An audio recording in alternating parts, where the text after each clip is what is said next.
नमस्कार दोस्तों, भोजपुरी रूसुम लोकगीत में आप सभी लोगों का स्वागत है।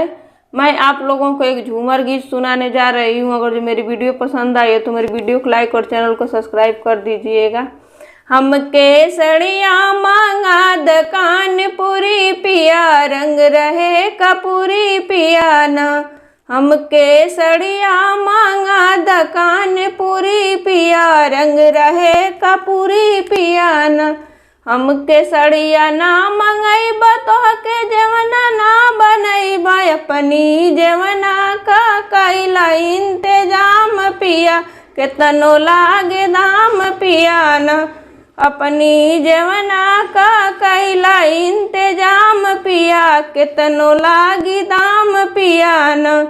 हमके सड़िया मांगा दुकान पूरी पिया, रंग रहे कपूरी पिया न। हमके सड़िया ना मंगईब तोहके गेड़ुआ ना भरईब, अपनी गेड़ुआ का कैला इंतजाम पिया, केतनो लागे दाम पिया न। अपनी गेड़ुआ का कैला इंतजाम पिया, केतनो लागे दाम पिया न।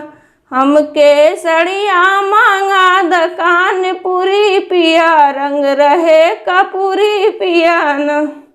हमके सड़िया ना मंगईब तोहके बिड़वा ना जोड़ईब, अपनी बिड़वा का कैला इंतजाम पिया, केतनो लागे दाम पिया न।